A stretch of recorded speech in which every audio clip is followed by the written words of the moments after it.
Hello and welcome to Picking Principles. I had a request from somebody for a tutorial on how to put together your Covert Instruments practice lock.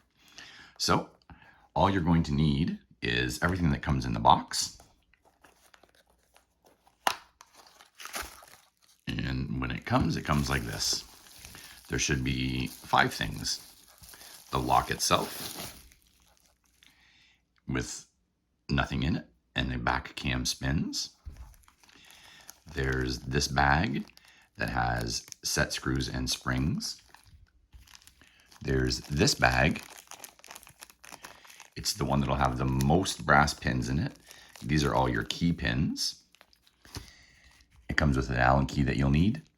And then it comes with one last bag that has all of your security, well, all your driver pins, some of which are security pins. You may want to use some tweezers if you have them, but it's not necessary. And I may show you that you can disassemble and take the core out as well if you'd like, but also not necessary. And that would require a follower. So using a screwdriver is probably not the best idea. Once you have this loaded, it would require a follower. So I'm going to be doing some editing, some stop and starts. So I'll be back in just a moment with what everything looks like. Here I have everything separated. On this side, I've got the set screws. There are 8 of them because they're pretty easy to lose. They just hold everything in the lock.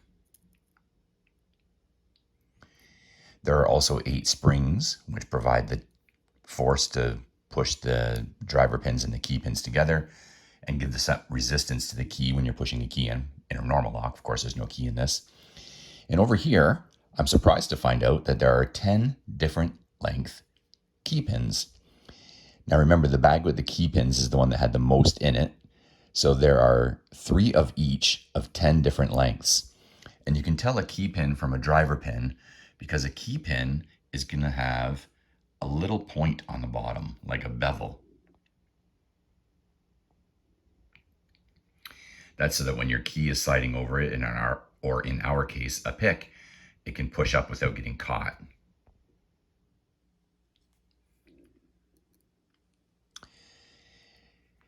Over here, I'll give you a little close-up of all that.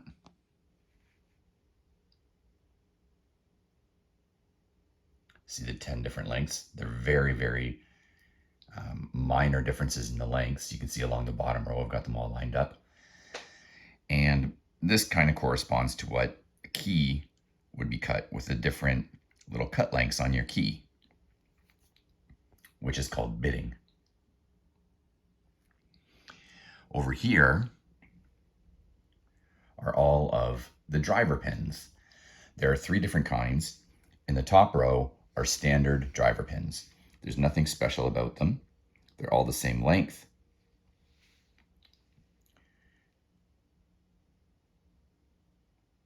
They're squared off at the edges. And there's no cuts or bumps or anything on them. We can contrast that with this type of security pin. This is called a spool because it looks like a spooling, like a thread spool. And you can see that there's like a little cutout in the middle. And the final kind is serrated. And you can see at the very bottom there's 2 little cuts. And those are meant to catch in order to make picking a little more difficult. They simulate the click you would get when you have something set. All right, next will be how to install these. Now, considering this is a practice training lock, you may not want to put 6 pins in to start. You may want to start by putting in 2 or 3. Something that also is worth noting is that if you put a really, really long pin, the longest that they have, in the first spot, then because it's so long, it's going to lift these practically to the shear line, which means it'll be difficult to get past it without lifting it too far, which is called an overset. Actually, let's take a moment and put one of those long pins in the plug and see what I mean. Okay, you can see that I've taken the screws out of the back and taken the cam off and pulled the plug out. Now, you can see the longest pin here in chamber 1. And if you look really carefully, then you can see that it's practically right at the very top, which is called the shear line.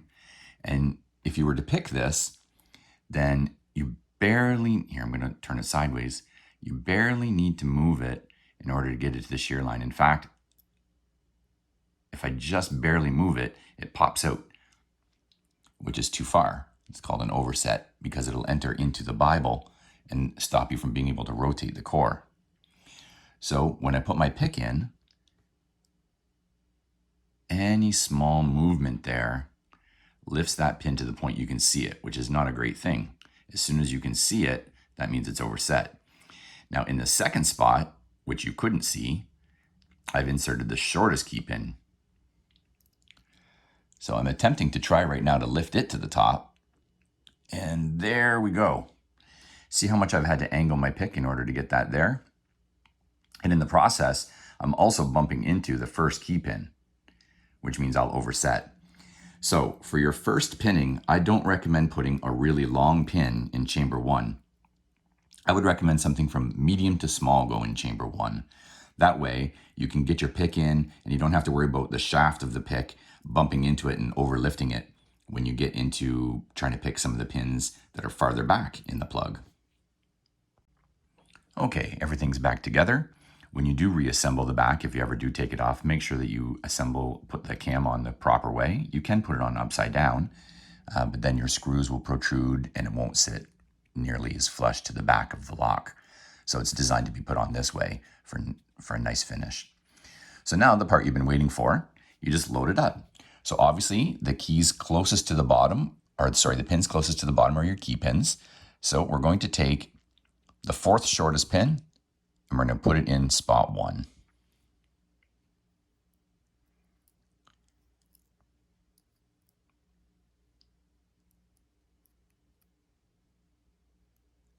My tweezers are getting in the way. It's probably easier without tweezers. Okay, now it may not have seated because the lock needs to be oriented properly. So I'm just going to rotate it and have it fall in. There. Now, when I spin, sorry, I don't have very good lighting.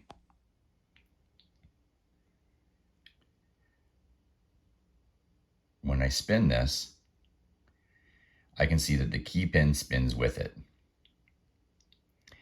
Now for convenience,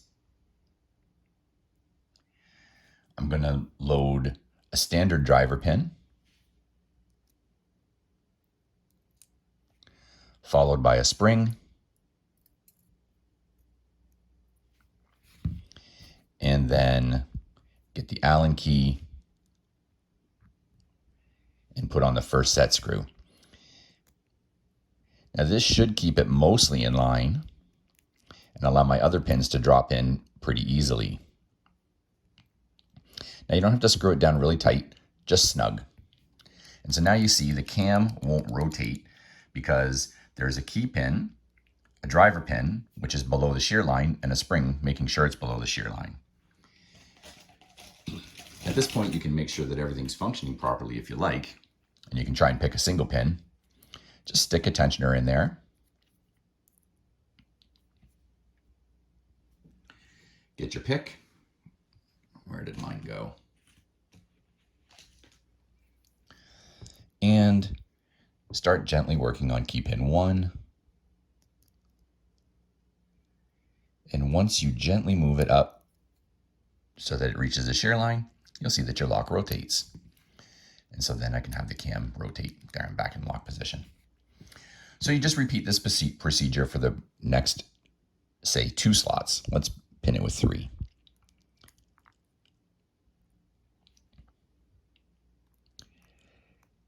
First goes in a key pin. Those are the ones with the pointy bottoms. Then, again, we're just going to use standard since we're just learning. Standard driver pins, no security pins, and a spring. Take our second set screw.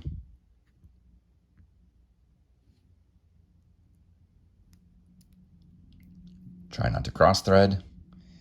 And once again, just gently put it in. And finally, third with my third driver pin, spring, and set screw.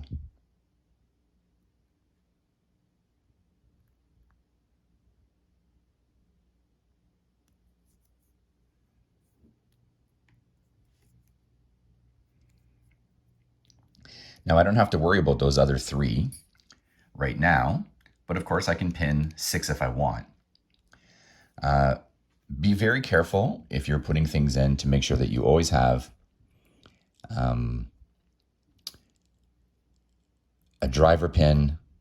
a key pin in the bottom, so that if you accidentally put in a driver pin in a spring, what will happen is the spring will go too far down in the plug, and then when you rotate it, your spring will get will get twisted inside of that. So be very careful. Make sure you always have one of those in there. All right, and there we have it. That's how you pin your Covert Instruments practice lock with 3 pins. Sparrow sells a 2-pin practice lock for progressive. They go 2, 3, 4, and 5. You can see that you can pin this yourself with 2, 3, 4, 5, and 6. And I'll tell you from experience, there's a world of difference between picking 6 pins versus 5.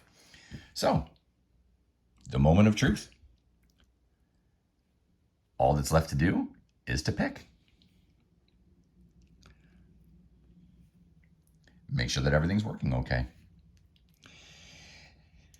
Now, they may not pick in the order that we're touching them, 1, 2, 3. See, 1 is kind of loose right now, which means that it's not the binding pin. Pin 2 is binding. There, I just got another click out of 2. Nothing on 3, back to the front. Nothing on 1. A little more out of 2, and there we go. Got that open. So everything's in fine working condition. Well, I hope you liked this tutorial. If you did, please hit the thumbs up and consider subscribing. I appreciate the question, and I hope that you found this helpful. Thanks, everybody. Have a great day.